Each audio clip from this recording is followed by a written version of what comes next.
I'm Jake Martinez, 25 years old, and I came home from an 8-month deployment in Afghanistan to find my sister Carmen had turned my house into her personal crash pad. She'd moved in without asking, brought her deadbeat boyfriend Tyler and 2 kids, trashed my place, and somehow thought she had the right to stay. When I told her to leave, she laughed in my face and said I'd have to legally evict her. That's when I realized my own sister had basically stolen my home while I was serving overseas, and I was about to show her exactly what happens when you mess with a soldier's sanctuary. Before we jump back in, tell us where you're tuning in from, and if this story touches you, make sure you're subscribed, because tomorrow, I've saved something extra special for you. Looking back, I should have seen the warning signs before I deployed. Carmen had always been the family member who took advantage of everyone's kindness, but I never thought she'd go this far. Growing up in Riverside, California, we lived in a cramped 2-bedroom apartment with our single mom, Maria. Carmen was 5 years older than me, and even as a kid, she had this talent for manipulating people to get what she wanted. While I was doing chores and helping mom with bills from the time I was 14, Carmen was always finding excuses to avoid responsibility. After high school, I knew I needed structure and purpose, so I enlisted in the army. 6 years later, I'd served 1 deployment in Iraq, earned my stripes, and saved enough money to buy a modest 3-bedroom ranch house on Maple Street with my VA loan. It wasn't much, but it was mine. The neighborhood was quiet, filled with working families and retirees who actually cared about maintaining their properties. Mrs. Patricia Wilson, my 67-year-old neighbor, had become like a grandmother to me, always bringing over homemade cookies and checking on the house when I was at Fort Carson. Carmen, meanwhile, had spent those same 6 years bouncing from one disaster to another. She'd married her high school boyfriend, had 2 kids, Sophia and Mason, then divorced when she caught him cheating. She moved to Mesa, Arizona, thinking a fresh start would fix her problems, but within 2 years she was behind on rent, working dead-end jobs, and dating Tyler Brooks, a 32-year-old unemployed mechanic with a criminal record. When she called me in February, right before my deployment, she was crying about losing her apartment and needing help. I felt sorry for her, but I'd learned from experience that giving Carmen money was like throwing it into a black hole. Instead, I offered to let her stay at my place for a week or two, while I was at Fort Carson, just until she figured something out. She seemed grateful, promising she'd be out long before I deployed in March. I gave her a spare key for emergencies and thought that was the end of it.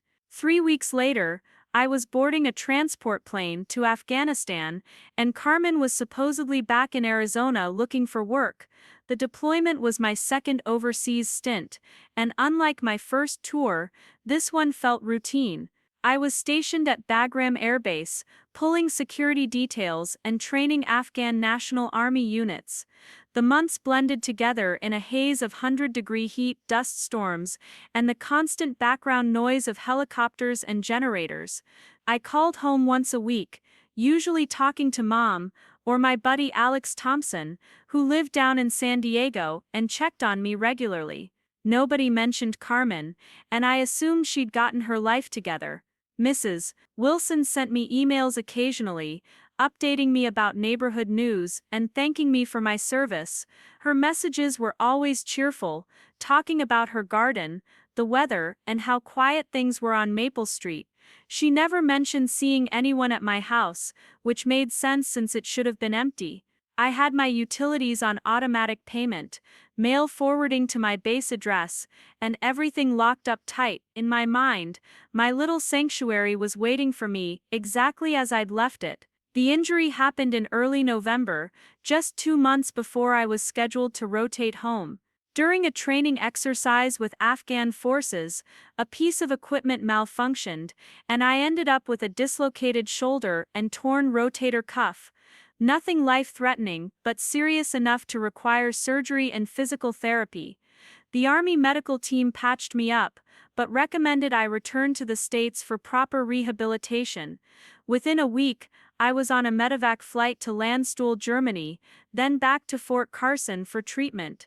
I decided not to tell anyone I was coming home early. Mom would worry, Alex would want to throw a welcome back party, and honestly, I just wanted some quiet time to process everything. Combat deployments mess with your head in ways people don't understand, and I was looking forward to sleeping in my own bed, drinking beer in my backyard, and slowly readjusting to civilian life. I caught a ride from Colorado Springs to Riverside with another soldier who was heading to Los Angeles, and he dropped me off at the end of Maple Street around sunset on a Tuesday evening. Walking up to my house with my duffel bag slung over my good shoulder, I noticed the lawn looked different. Instead of the neat trimmed grass I'd maintained before leaving, it was overgrown and patchy. There were kids' toys scattered across the front yard, a rusty bicycle propped against my mailbox, and tire tracks in what used to be my flower bed.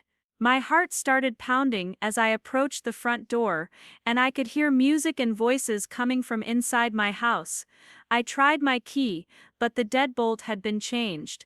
Through the living room window, I could see people moving around, and there were lights on in every room. My hands started shaking as I realized what was happening. Someone was living in my house. I walked around to the back gate, which was hanging open, and found my backyard transformed into what looked like a junkyard.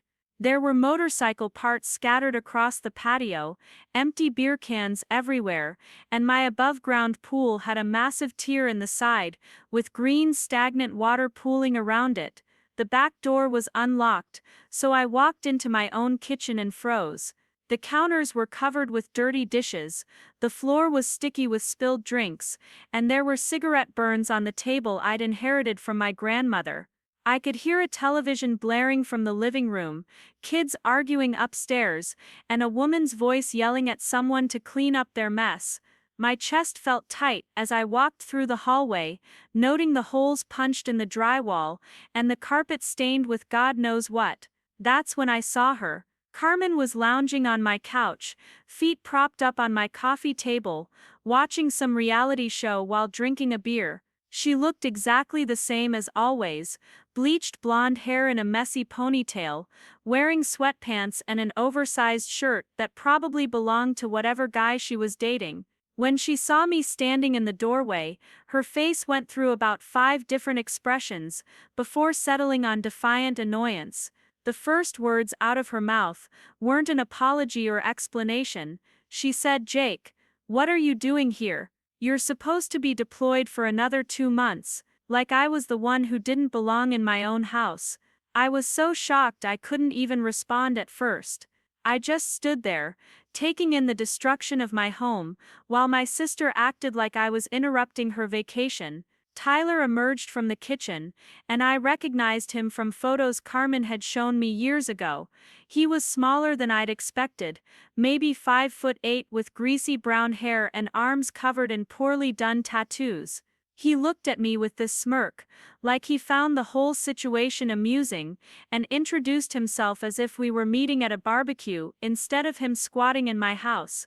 The audacity was breathtaking. Sophia and Mason came running downstairs, and I felt my anger soften slightly when I saw them. They were innocent kids caught up in their mother's chaos, and they seemed happy to see their uncle. But even that moment was ruined when I noticed they were wearing clothes that looked like they hadn't been washed in weeks, and Mason had what looked like a black eye. When I asked Carmen about it, she waved me off, saying he'd fallen off his bike. The next few hours were a blur of arguments, excuses and revelations that made my blood boil. Carmen explained that she'd lost her apartment in Arizona back in April, right after I deployed. Instead of finding another place or asking family for help, she'd decided to make herself at home in my house. She'd changed the locks for security, forwarded my mail to Preparing and narrating this story took us a lot of time, so if you are enjoying it, subscribe to our channel. It means a lot to us. Now back to the story. a P.O. box she'd opened in my name, and basically taken over my entire life. Tyler had moved in with her a month later, bringing his unemployed friends, who used my garage as an unofficial motorcycle repair shop. When I demanded they leave immediately, Carmen laughed, actually laughed. She told me I couldn't just kick them out because they'd been living there for months and had established residency. Tyler chimed in with some half-remembered legal nonsense about squatters' rights and tenant protections. They both acted like I should be grateful they'd maintained the property while I was gone, completely ignoring the thousands of dollars in damage they'd caused. The conversation got heated when I started calculating the costs in my head. My electric bill, which usually ran about $60 a month, had apparently been hitting $300 because Tyler's friends were running power tools in the garage all day. The water bill had tripled because they'd been filling and refilling the pool until they destroyed it. Carmen had been intercepting my mail, including military benefit checks and important correspondence from the VA. She'd also been telling the neighbors she was house-sitting for me, which explained why Mrs. Wilson hadn't raised any alarms. That night, I slept in my car parked in front of my own house, too angry and exhausted to figure out what to do next. I kept thinking about all the soldiers I knew who'd come home to different versions of this nightmare. Cheating spouses, empty bank accounts, family members who'd taken advantage of their absence. I'd always felt lucky to be single with no major complications, but apparently I'd underestimated my own sister's capacity for betrayal. The next morning, I called Alex Thompson, my best friend from high school, who'd stayed in California while I joined the Army. Alex had always been the voice of reason in our friend group, and he'd gone to college for business management, so I figured he'd know something about tenant laws and property rights. When I explained the situation, he was quiet for a long moment before saying, "Dude, that's completely messed up. Your own sister basically stole your house." Alex drove up from San Diego that afternoon, and together we started documenting everything. We took photos of the damage, collected the utility bills Carmen had stacked on my kitchen counter, and made a list of everything that was missing or broken. My 55-inch television had been replaced with an older, smaller model. My bedroom furniture was gone, replaced with a mattress on the floor and plastic storage containers. Even my military awards and photos had been shoved into boxes and stored in the garage, like my service meant nothing. The garage was the worst part. Tyler's friends had turned it into their personal workshop, with motorcycle engines, stolen car parts, and tools scattered everywhere. The concrete floor was stained with oil and other fluids, and they drilled holes in the walls to mount equipment. When I confronted Tyler about it, he claimed they were running a legitimate business and offered to pay me $50 a month for the space. $50 for destroying my garage and probably violating multiple city ordinances. Carmen's attitude throughout all of this was infuriating. She acted like she was doing me a favor by keeping the house lived in instead of letting it sit empty. She complained that I was being ungrateful and selfish, especially since she was family and had nowhere else to go. When I pointed out that she could have asked permission or at least kept me informed, she rolled her eyes and said she didn't want to bother me while I was playing soldier overseas. That comment almost pushed me over the edge. The legal situation was more complicated than I'd hoped. I called the Riverside County Sheriff's Department, expecting them to immediately remove the trespassers from my property. Instead, Deputy Martinez, who happened to share my last name but no relation, explained that because Carmen and Tyler had been living there for several months and receiving mail at the address, they might have established some tenant rights. He suggested I consult with a lawyer before taking any drastic action, which was the last thing I wanted to hear. I spent the next few days researching California tenant laws and consulting with a military legal assistance attorney at March Air Reserve Base. The lawyer, Captain Sarah Chen, explained that even unauthorized occupants could sometimes claim tenant protections if they'd been living somewhere long enough.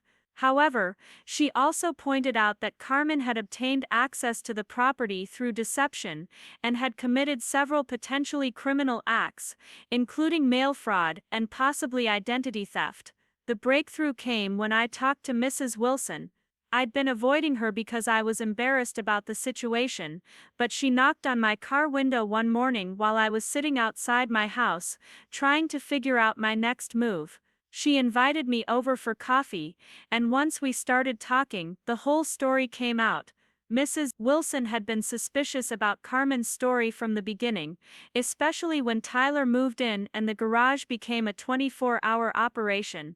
More importantly, Mrs. Wilson had been documenting everything. She'd taken photos of the motorcycle activity, recorded the times when loud music kept her awake, and even called the police twice about suspicious people coming and going at all hours. She'd also kept copies of all the mail that had been delivered to my address, including official military correspondence that Carmen had signed for using a forged signature. This was exactly the evidence I needed to prove fraudulent activity. Armed with Mrs. Wilson's documentation and Captain Chen's legal advice, I developed a strategy. Instead of trying to evict Carmen and Tyler through the lengthy civil process, I would focus on the criminal aspects of what they'd done. Mail fraud, identity theft, and property damage were serious crimes that couldn't be dismissed as a family dispute. I also discovered that Tyler had outstanding warrants for unpaid fines related to his motorcycle business, which gave the police additional reasons to take action. The confrontation I'd been building toward finally came on a Friday morning. I'd spent the previous day getting all my evidence organized and had arranged for Alex to be present as a witness. I knocked on my own front door, and when Carmen answered, I handed her a formal notice to vacate within 24 hours. The notice cited specific violations including unauthorized occupancy, property damage, mail fraud, and harboring someone with active warrants. Carmen's reaction was explosive. She screamed about family loyalty, accused me of being heartless, and threatened to call the police herself. When I explained that I'd already spoken with law enforcement and had documented evidence of criminal activity, her tune changed quickly. She started crying, begging for more time, and promising to pay for damages. Tyler tried to intimidate me with his usual tough guy routine, until I mentioned his outstanding warrants and watched his face go pale. The most heartbreaking part was dealing with Sophia and Mason. They didn't understand why Uncle Jake was being mean to their mommy, and seeing their confusion reminded me that they were victims in this situation too. I pulled Carmen aside and offered her a compromise. I would give her 1 week to find alternative housing, and would even help her apply for emergency assistance programs, but she had to agree to leave voluntarily and cover the most essential repairs. Carmen initially seemed willing to negotiate, but Tyler had other ideas.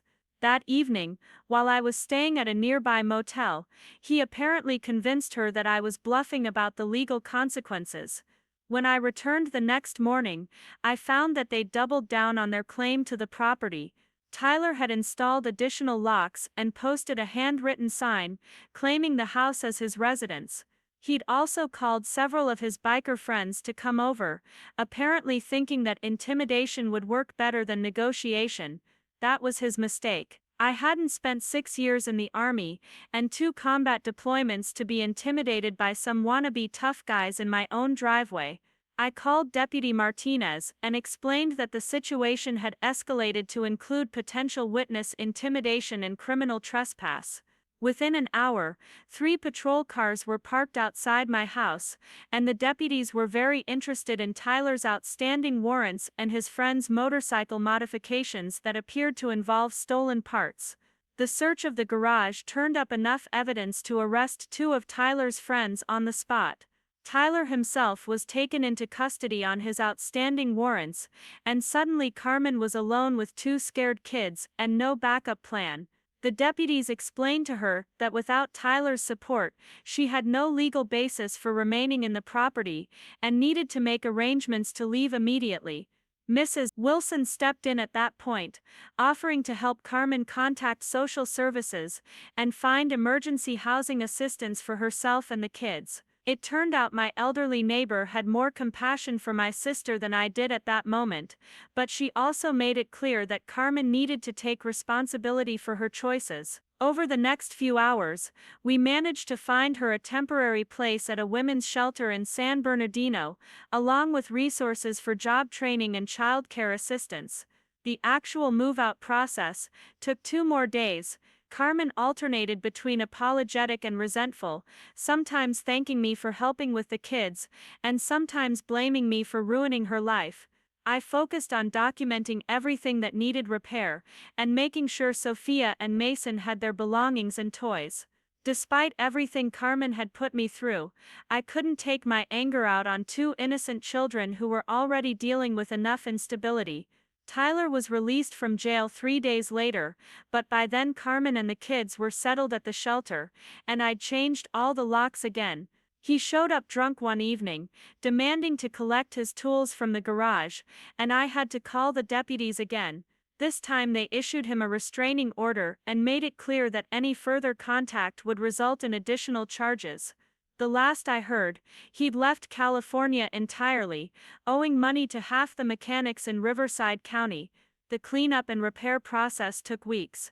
The damage was worse than I'd initially realized.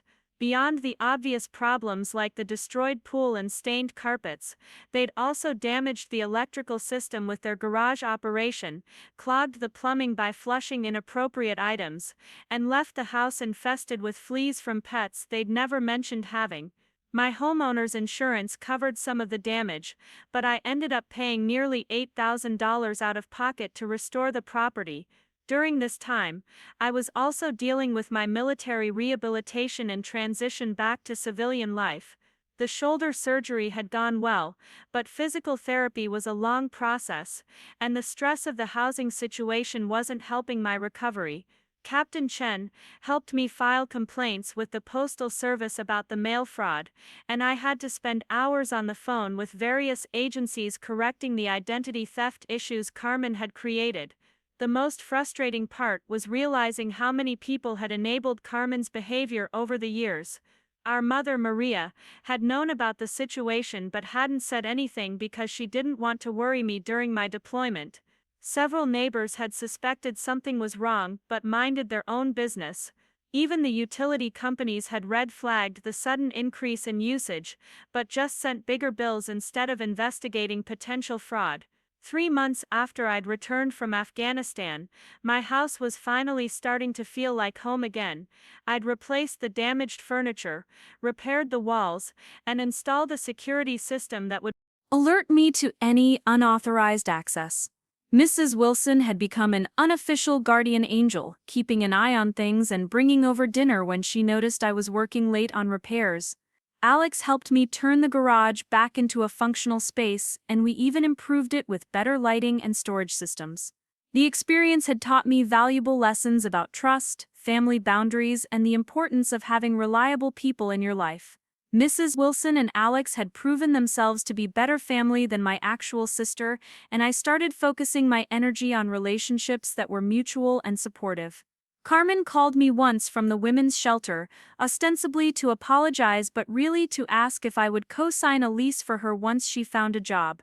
When I declined, she accused me of holding a grudge and not supporting family. I explained that supporting her didn't mean enabling her destructive choices and that she needed to demonstrate responsibility before I would consider helping her again. The conversation ended with her hanging up on me, but I felt peace instead of guilt for the first time in months. The legal aftermath continued for several more months. The district attorney's office prosecuted the mail fraud case, though Carmen received probation instead of jail time because she was a single mother. Tyler faced more serious charges related to the stolen motorcycle parts and ended up serving 6 months in county jail. His biker friends scattered to avoid their own legal problems, and the illegal garage operation disappeared entirely from the neighborhood. Looking back on the whole experience, I realized that Carmen's betrayal had actually taught me important lessons about boundaries and self-respect. For years, I'd enabled her bad decisions by always being available to help clean up her messes. By finally standing up to her manipulation, I'd forced her to face real consequences for her choices, which was probably the most loving thing I could have done. The house gradually returned to being the peaceful sanctuary I'd always intended it to be. I started dating someone I'd met during physical therapy, a nurse named Jennifer who appreciated my military service and didn't have any drama in her background. We spent quiet evenings on the repaired patio, and she helped me see that building a life meant choosing people who added value instead of constantly taking it away. Mrs. Wilson became like a grandmother to me, and when her own family visited for holidays, she'd invite me to join them.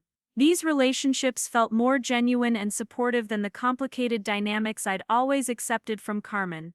I learned that family wasn't just about blood relations but about people who showed up consistently and cared about your well-being. My military career continued with a transfer to a stateside position that allowed me to stay in California. The shoulder injury had ended my deployment rotations, but I found fulfillment in training younger soldiers and sharing the lessons I'd learned about resilience and problem solving. The experience with Carmen had actually made me a better mentor because I understood firsthand how family problems could affect military performance and readiness. The months that followed became a masterclass in rebuilding not just my house but my entire relationship with trust and boundaries. Carmen's friends started showing up at random times, claiming Tyler had left tools or personal items in my garage. Each knock on the door sent my blood pressure through the roof, especially when I recognized some of the same motorcycles that had been parked in my driveway during the illegal operation. These weren't polite requests either. One guy who introduced himself only as Snake had the audacity to demand I unlock the garage so he could retrieve his property. When I explained that everything left behind had been documented as abandoned property, he got aggressive, stepping closer and trying to intimidate me with his size and leather vest covered in patches. I'd dealt with actual combat situations that were less stressful than these confrontations. At least in Afghanistan, you knew who the enemy was and what the rules of engagement were.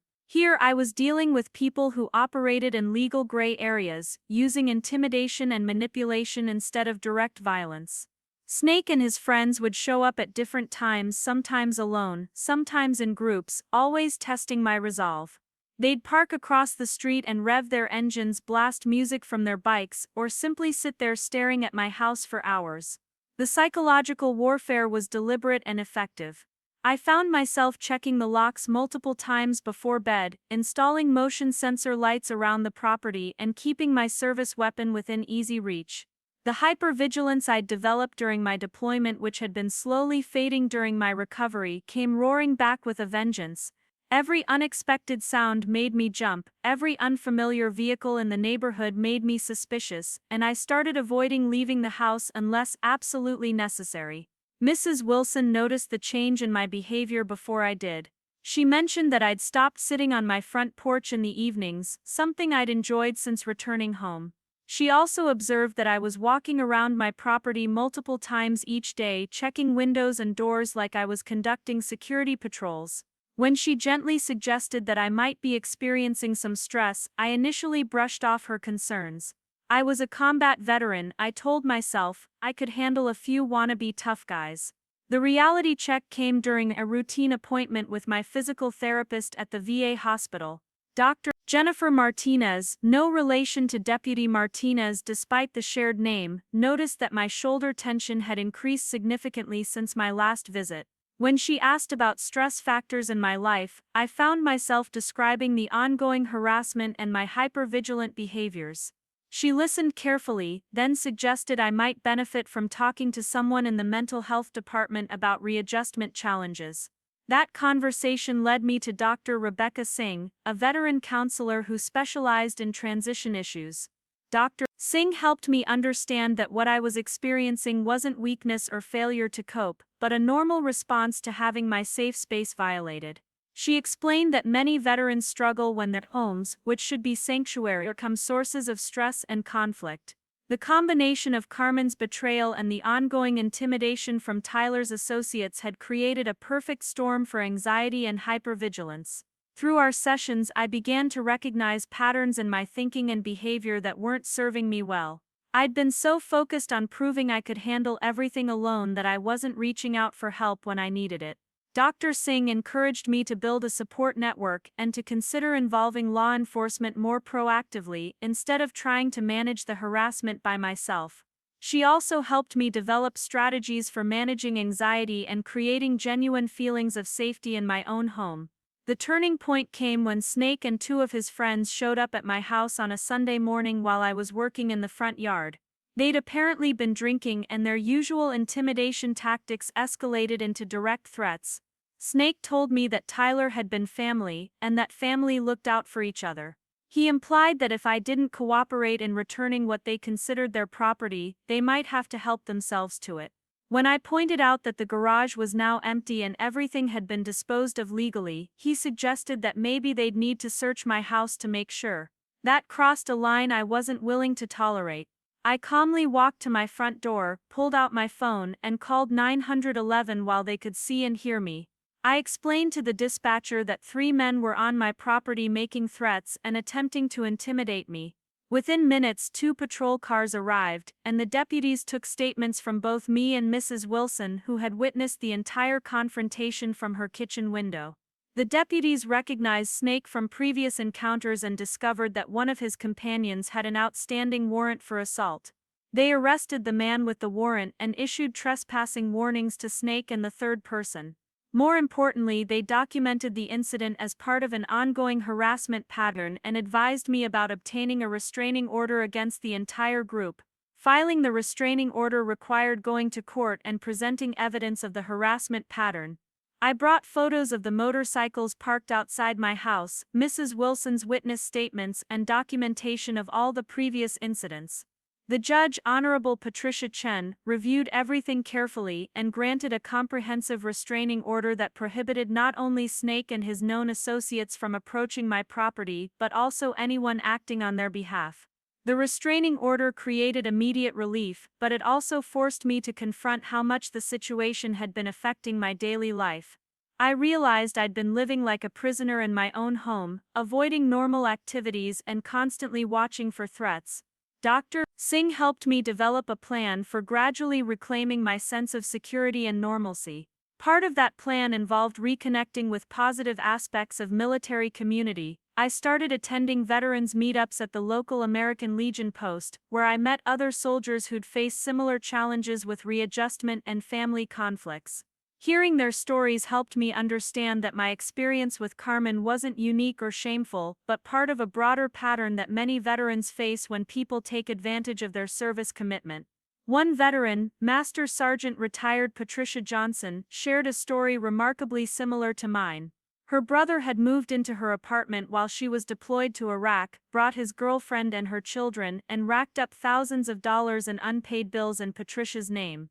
Like me, she'd returned home to find her sanctuary destroyed and her family member acting like she should be grateful for their house-sitting services. Patricia's advice was practical and direct. She told me that setting boundaries with family members who betrayed your trust wasn't cruel, it was necessary for your own survival and recovery. Through the veterans group, I also connected with resources I hadn't known existed.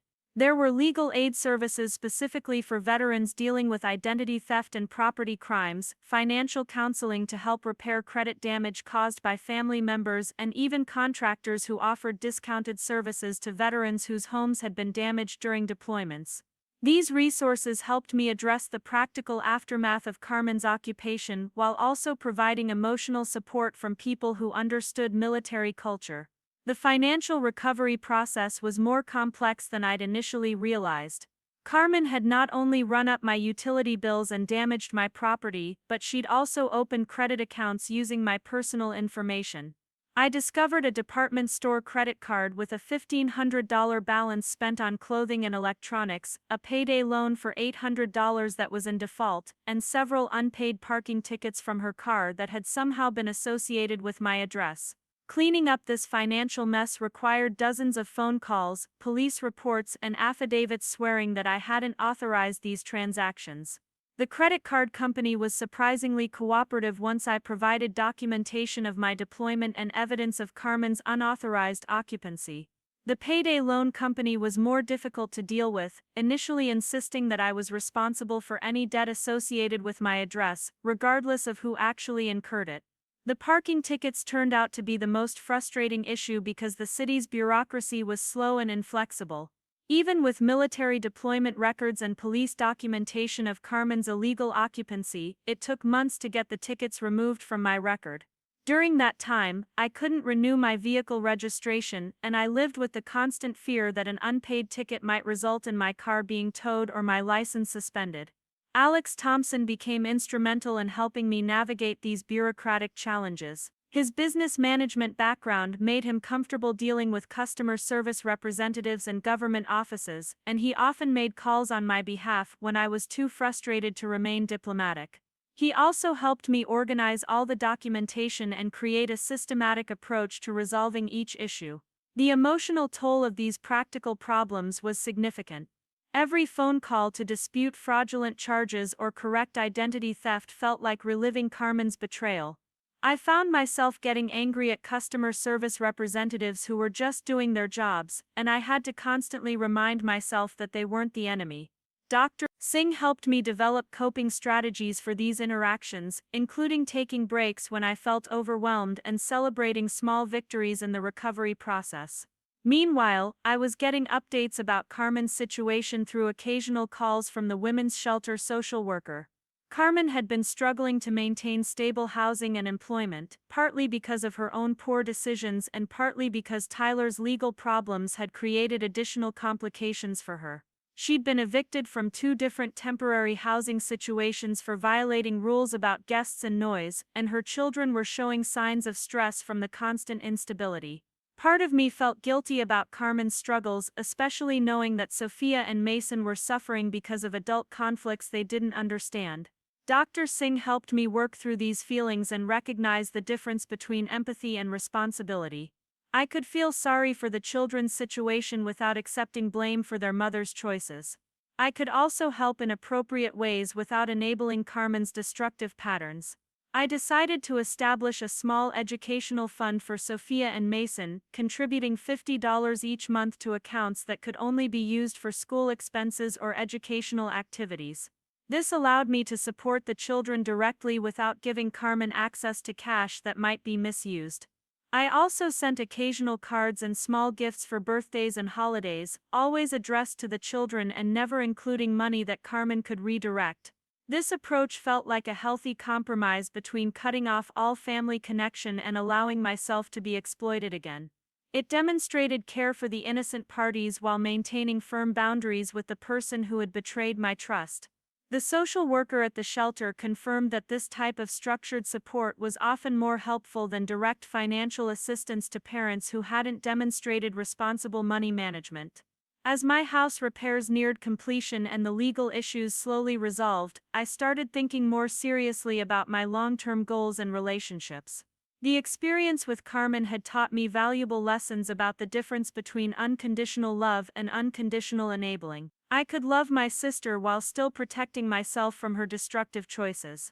I could care about my niece and nephew while refusing to be manipulated through concern for their welfare. These insights affected how I approached other relationships as well. I became more observant of people's actions compared to their words, more willing to establish boundaries early instead of hoping problems would resolve themselves, and more appreciative of people who demonstrated genuine reciprocity and respect. The friends who had supported me during this crisis, like Alex and Mrs. Wilson, earned deeper trust and connection. The family members who had minimized or ignored Carmen's behavior lost some of my respect and openness. My relationship with my mother Maria required particularly careful navigation. She'd known about Carmen's situation but hadn't warned me, partly out of misguided protectiveness and partly because she'd always enabled Carmen's irresponsible behavior. While I understood her motivations, I needed her to acknowledge that her silence had contributed to the damage I'd experienced. This conversation was difficult but necessary for maintaining our relationship going forward. Maria initially defended her choice, arguing that she hadn't wanted to worry me during my deployment, and that she'd hoped Carmen would resolve the situation before I returned. When I explained the extent of the financial and property damage, along with the ongoing harassment and legal complications, she began to understand the real consequences of her decision. She eventually apologized and agreed to be more direct in future communications, even when the truth might be uncomfortable. The physical transformation of my house was nearing completion, but the psychological transformation was ongoing. Each successful repair and each resolved legal issue helped restore my sense of control and security. Installing new flooring to replace the stained carpets felt like erasing evidence of the violation. Painting over the damaged walls was like covering up reminders of betrayal. Setting up my bedroom with new furniture was like reclaiming my private space from people who'd never had permission to occupy it. The garage renovation became a particularly meaningful project. Alex and I spent weekends transforming it from a damaged workspace back into a functional space that reflected my interests and needs. We installed proper lighting, organized storage systems, and even created a small workshop area where I could work on home improvement projects. Every hour we spent on this restoration felt like an act of defiance against the people who'd tried to destroy what I'd built. Mrs. Wilson often joined us for lunch breaks during these work sessions, bringing sandwiches and lemonade while sharing stories about her late husband's similar projects. Her presence during the restoration process helped create positive memories in spaces that had been associated with conflict and violation. She also provided historical perspective about the neighborhood and introduced me to other longtime residents who became part of my support network. The security system installation marked another milestone in my recovery. Rather than choosing the most elaborate and expensive option, I selected equipment that balanced genuine protection with reasonable cost and convenience. The system included cameras covering the front and back entrances, motion sensors for the garage and main living areas, and smartphone alerts that let me monitor the property when I was away. Having this technology gave me peace of mind without making me feel like I was living in a fortress. As winter approached, marking nearly a year since Carmen's eviction, I realized how much my life had improved. The harassment from Tyler's associates had completely stopped after several of them were arrested on various charges unrelated to my situation. The financial issues were mostly resolved, with my credit report showing steady improvement each month. Most importantly, my stress levels had decreased significantly, and I was sleeping through the night without constantly checking locks and windows. The veterans group had become a regular and meaningful part of my social life. We met twice a month for dinner and discussion, often focusing on practical topics like employment, education benefits, and family relationships. I'd started mentoring newer veterans who were just beginning their transition to civilian life, sharing lessons I'd learned about boundary setting and family dynamics. These mentoring relationships gave me a sense of purpose and helped me see my difficult experience as something that could benefit others. My romantic life, which had been non-existent during the crisis, also began to develop in healthy directions. Through the veterans group, I met Linda Rodriguez, a former Navy medic who worked as a nurse at the local hospital. Our shared military background created immediate understanding and connection, while our different service experiences gave us interesting topics for conversation. Linda had also faced challenges with family members who didn't understand military culture, so she appreciated the complexity of my situation with Carmen. Dating as a veteran with recent trauma required careful attention to communication and boundaries. Linda and I spent months building friendship and trust before romantic involvement, discussing our experiences, expectations, and concerns openly. This gradual approach felt much healthier than relationships I'd rushed into before my deployment, and it reflected the personal growth I'd experienced through therapy and crisis resolution. Career planning also became a priority as my military service approached its natural conclusion. The shoulder injury had ended my deployment eligibility, but I still had valuable skills and experience that translated well to civilian employment. Through the Veterans Services Office, I connected with companies that actively recruited former military personnel, particularly those with leadership experience and security clearances. After several interviews and networking conversations, I received a job offer from a defense contractor that provided security services to military installations.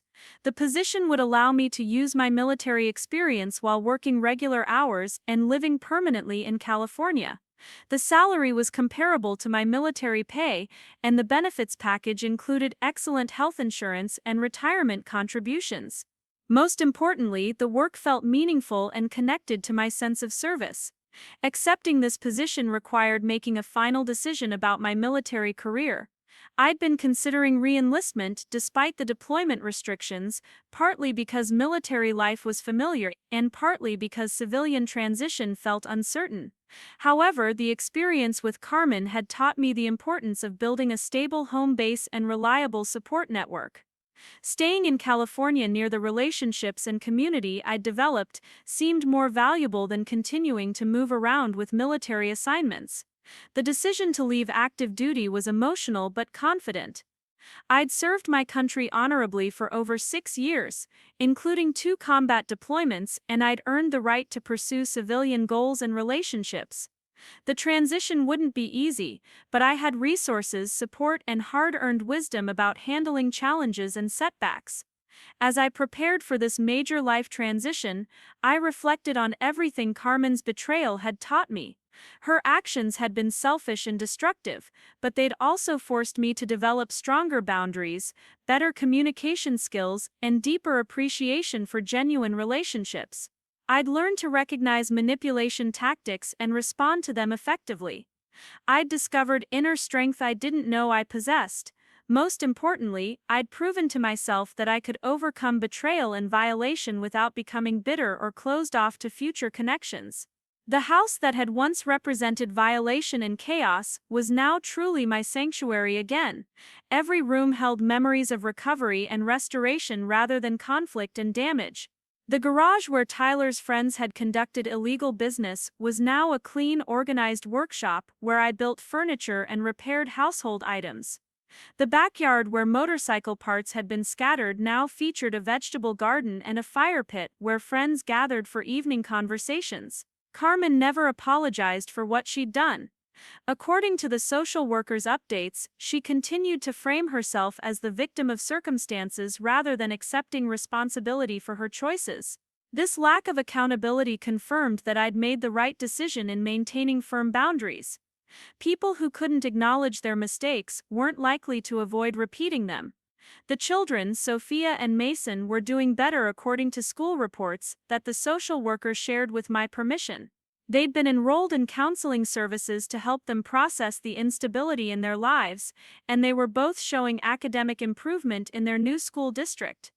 The educational fund I'd established was growing steadily and would be available when they were old enough to pursue higher education or vocational training. My relationship with extended family had also evolved based on their responses to the Carmen situation. Relatives who had supported my decision to protect my property and establish boundaries earned deeper trust and connection. Those who had criticized me for being harsh or unsympathetic received more limited access to my personal life. I'd learned that family loyalty should be mutual, and that supporting someone sometimes meant refusing to enable their destructive behavior. The legal system had worked slowly but effectively in my case. Tyler served his jail time and was prohibited from returning to California as a condition of his probation. Several of his associates faced their own legal consequences for various crimes that came to light during the investigation of their activities. The district attorney's office used my case as part of a larger effort to crack down on identity theft targeting military personnel, leading to increased awareness and prevention programs. Mrs. Wilson remained my most valued neighbor and had become like family to me. Her support during the crisis, her witness testimony for legal proceedings, and her ongoing friendship had been invaluable.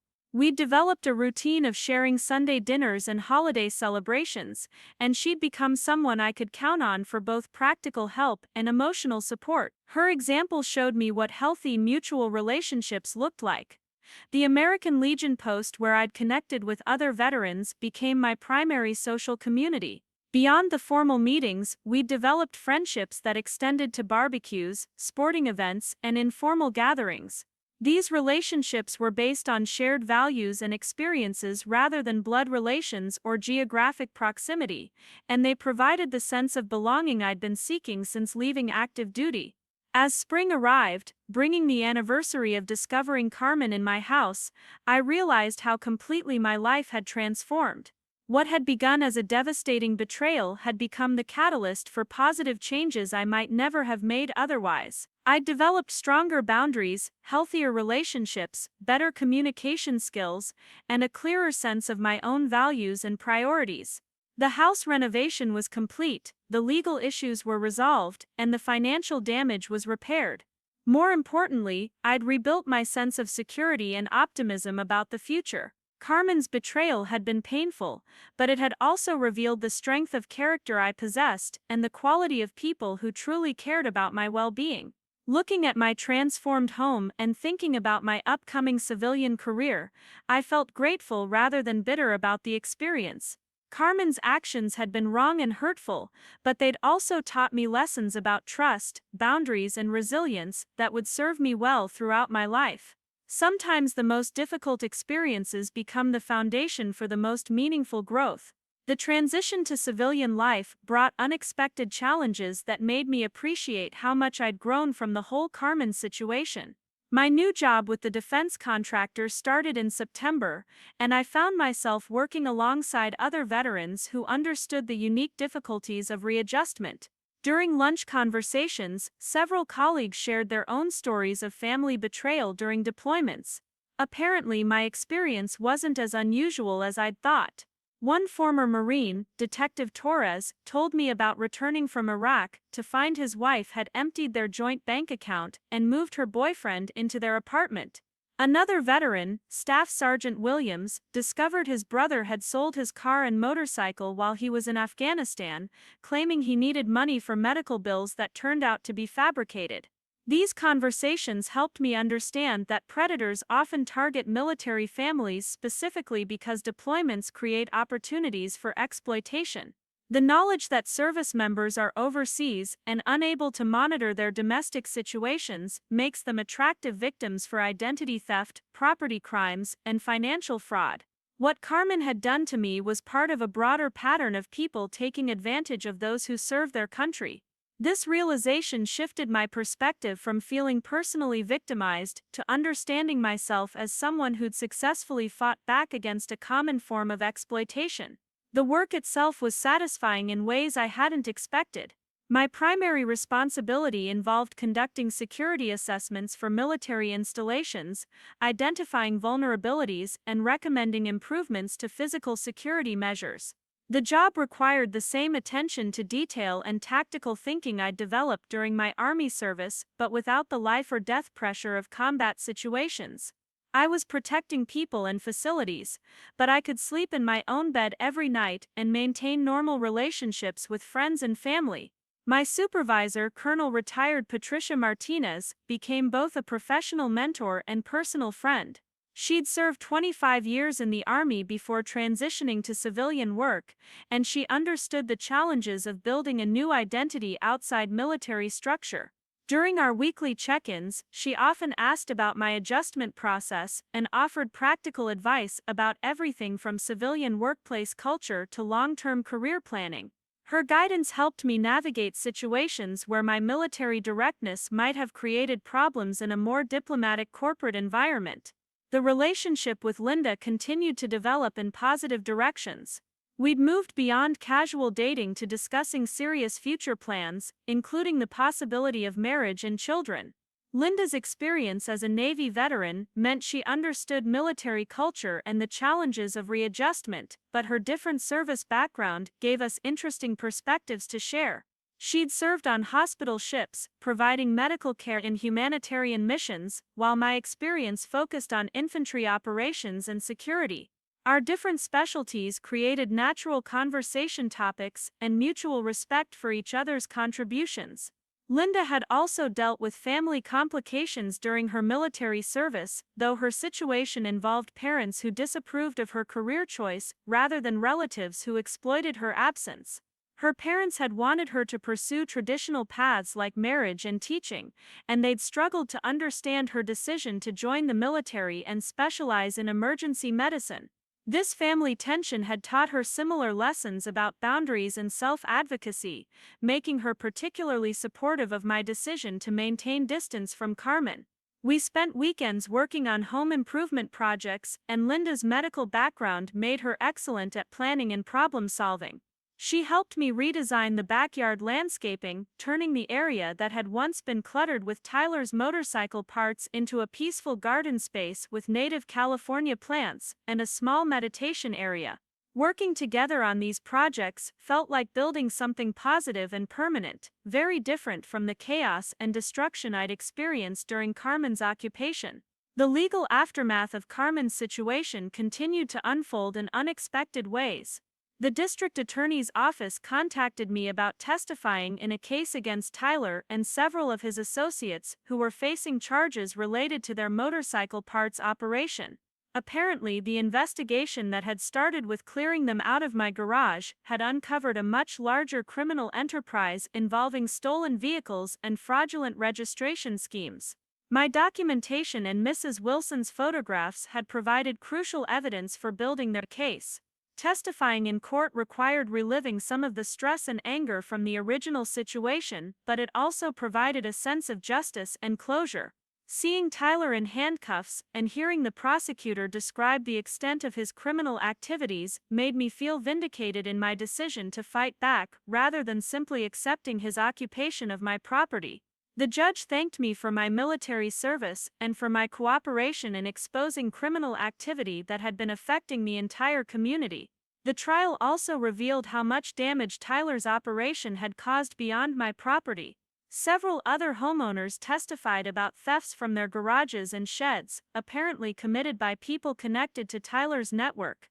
The motorcycle noise and traffic had disrupted the entire neighborhood, and property values had declined because of the criminal activity. My decision to involve law enforcement and document everything had helped protect not just myself, but my entire community. Mrs. Wilson attended several days of the trial, both to provide witness testimony and to offer moral support. Afterward, she told me how proud she was of my courage in standing up to people who had tried to intimidate and exploit me. She also shared that several neighbors had been grateful for my actions but had been too afraid to get involved themselves.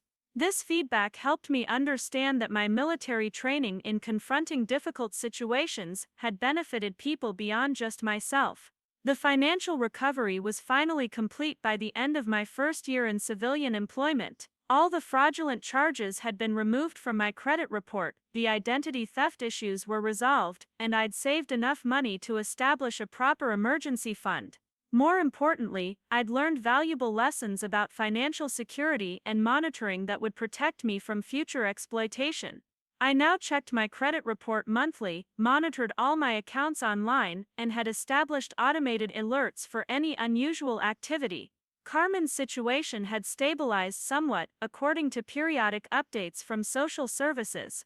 She'd found steady employment as a cashier at a grocery store and had been approved for subsidized housing in a different city about an hour away from Riverside.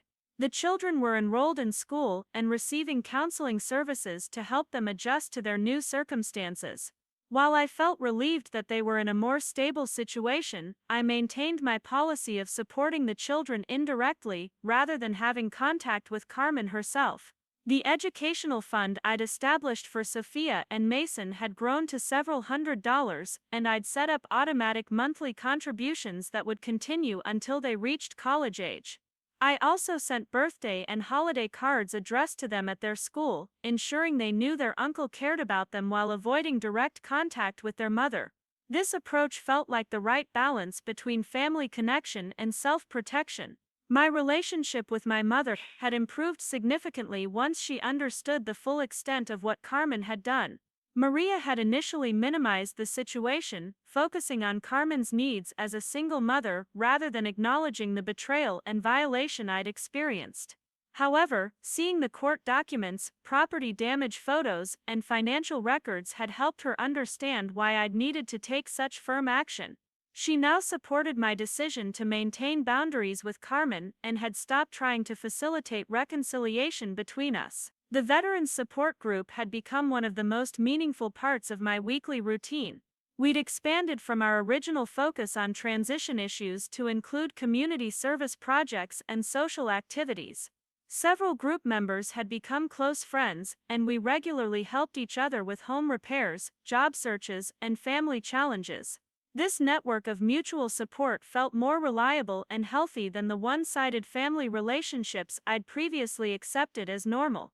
Through the veterans group, I'd also started volunteering with programs that helped military families avoid the kinds of exploitation I'd experienced. We provided education about identity theft protection, financial monitoring, and legal resources available to service members. Speaking about my own experience was initially difficult, but it became easier as I saw how my story helped other families recognize warning signs and take protective action. The house had become everything I'd originally envisioned when I'd bought it with my VA loan. Each room reflected my personality and interests rather than the chaos and damage left by unwanted occupants. The garage workshop, where Tyler had run his illegal operation, now contained my woodworking tools and project supplies. The backyard where motorcycle parts had been scattered now featured Linda's garden designs and a fire pit where we hosted friends for weekend gatherings. Most importantly, the house felt secure and peaceful in ways that went beyond physical safety measures.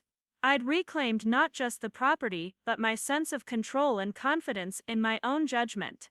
The experience had taught me to trust my instincts about people's intentions and to act decisively when those instincts warned me about exploitation or manipulation. These lessons had applications far beyond family relationships, helping me navigate workplace politics, romantic relationships, and financial decisions with better judgment and stronger boundaries. As I prepared for my second year of civilian life, I felt optimistic about the future in ways I hadn't expected after such a traumatic betrayal. Carmen's actions had been devastating at the time, but they'd ultimately forced me to develop stronger character, better relationships, and clearer priorities. I'd proven to myself that I could overcome betrayal without becoming bitter, protect myself without becoming isolated, and help others without enabling destructive behavior. The little ranch house on Maple Street had become the foundation for a life built on mutual respect, clear boundaries, and genuine connection with people who shared my values. Up next, you've got two more standout stories right on your screen. If this one hit the mark, you won't want to pass these up, just click and check them out.